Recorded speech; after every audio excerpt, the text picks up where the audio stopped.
نون والقلم وما يسطرون ما أنت بنعمة ربك بمجنون وإن لك لأجرا غير ممنون وإنك لعلى خلق عظيم فستبصر ويبصرون بأيكم المفتون إن ربك هو أعلم بمن ضل عن سبيله وهو أعلم بالمهتدين فلا تطع المكذبين ودوا لو تدهنوا فيدهنون ولا تطع كل حلاف مهين هماز مشاء بنميم مناع للخير معتد أثيم عتل بعد ذلك زنيم أن كان ذا مال وبنين إذا تتلى عليه آياتنا قال أساطير الأولين سنسمه على الخرطوم إنا بلوناهم كما بلونا أصحاب الجنة إذا قسموا ليصرمنها مصبحين ولا يستترون فطاف عليها طائف من ربك وهم نائمون فأصبحت كالصريم فتنادوا مصبحين أن يغدوا على حرثكم إن كنتم صارمين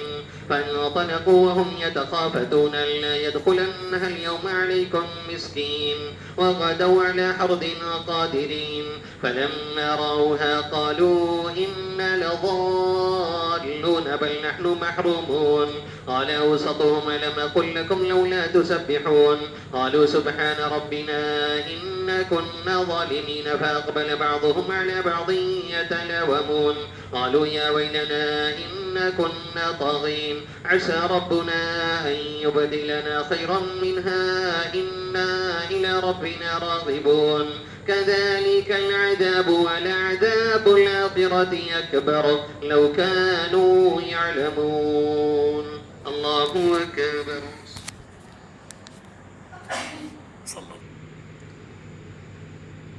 إن للمتقين عند ربهم جنات النعيم أفنجعل المسلمين كالمجرمين ما لكم كيف تحكمون أم لكم كتاب فيه تدرسون إن لكم فيه لما تخيرون أم لكم أيمان علينا بالغة إلى يوم القيامة إن لكم لما تحكمون سلهم أيهم بذلك زعيم أم لهم شركاء فليأتوا بشركائهم إن كانوا صادقين يوم يكشف عن ساق ويدعون إلى السجود فلا يستطيعون خاشعة أبصارهم ترهقهم ذلة وقد كانوا يدعون إلى السجود وهم سالمون فذرني ومن يكذب بهذا الحديث سنستدرجهم من حيث لا يعلمون وأملي لهم إن كيدي متين أم تسألهم أجرا فهم من مغرم مثقلون أم عندهم الغيب فهم يكتبون فاصبر لحكم ربك ولا تكن كصاحب الحوت إذ نادى وهو مكظوم